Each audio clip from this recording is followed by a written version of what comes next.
Olá pessoal, como prometi a vocês, hoje estarei iniciando essa pequena série sobre a história da salvação. A história da salvação. Em alemão é Heilsgeschichte. É um termo que surgiu exatamente lá na Alemanha.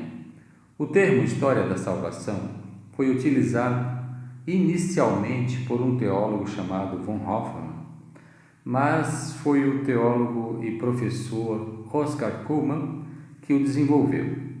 A história da salvação contempla os eventos históricos dos atos divinos, não centralizada na filosofia da religião.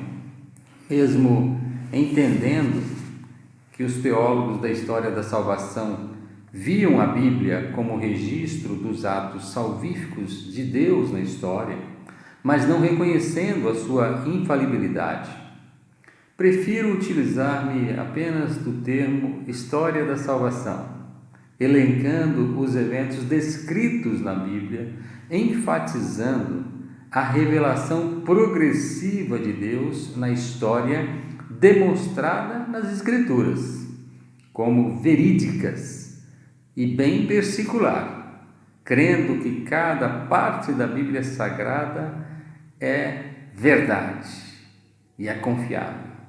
Antes, porém, iniciaremos com um pouco de teologia especulativa, sem deixar os pés no chão.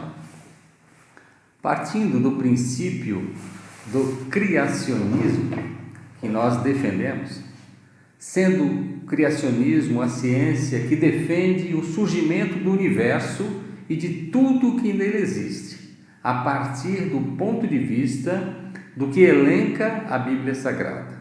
Assim cremos, assim nós professamos. A história da salvação teve início muito tempo antes da criação do universo físico. Ela começou na eternidade. Começou no coração de Deus.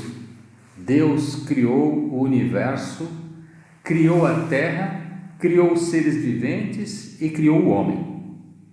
Disse ele sobre a sua obra criada que tudo era bom. Gênesis 1:21 fala sobre isso. O Eterno não criou nada que fosse mal. Segundo vários teólogos experientes nos estudos sagrados, o mal é a ausência do bem. Em outras palavras, tudo que está fora do bem é essencialmente mal. Dessa forma, nós podemos inferir que não existe meio bom e meio mal, meia verdade e meia mentira, meio certo ou meio errado, ou é ou não é. Partindo dessa premissa, nós poderemos analisar o que aconteceu com o ser humano e que o Eterno fez com o objetivo de reconduzir o ser humano até a sua presença. Quando o Eterno criou o homem e a mulher, deu-lhes o fôlego da vida. Além disso, os presenteou com a sua imagem e semelhança, além de ter-lhes dado o espírito de vida. Assim, o ser humano recebeu características divinas, não no sentido de serem extensões da divindade, mas de carregarem em si as impressões da divindade que os impulsionassem a manterem um relacionamento de vínculo natural com o Eterno, não sendo, porém, deuses.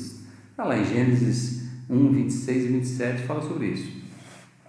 O Eterno concedeu ao ser humano o livre arbítrio, ou seja, o poder de decisão, sendo que, dependendo das decisões tomadas, o homem receberia as consequências, fossem elas boas ou más.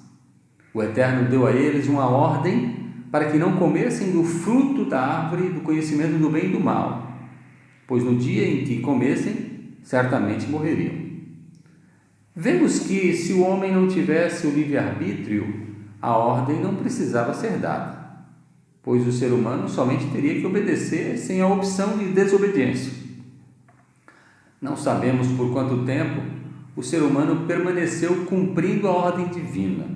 Sabemos que o ser humano, enganado pelo adversário, acabou comendo do fruto proibido, optando assim por tomar uma decisão contrária à ordem divina e, por consequência, acabou sendo expulso do jardim do Éden, sendo expulso automaticamente da presença de Deus, expulso da comunhão com o Altíssimo. O Éden representava o local da presença ativa de Deus no meio dos homens. Em tempos futuros, o Santo dos Santos, no tabernáculo e após isso no templo construído por Salomão, representariam a presença de Deus no meio do seu povo. Voltemos ao Éden, o jardim de Deus, local onde Adão e Eva viveram por um tempo, mas por causa da desobediência, dali foram expulsos. Está lá em Gênesis 3:23. Ao serem expulsos, passaram a estar à mercê do mal. Assim como as trevas existem quando há a ausência da luz, o mal passa a existir quando o bem deixa de agir. O mal afetou até mesmo a natureza e afetou primordialmente o ser humano. Alguns não gostam desse termo, mas na verdade o ser humano deu legalidade ao adversário que agisse e os conduzisse ao pecado. A serpente não era propriamente a víbora, animal criado por Deus, mas sim um ser cuja astúcia estava sendo comparada ao animal serpente.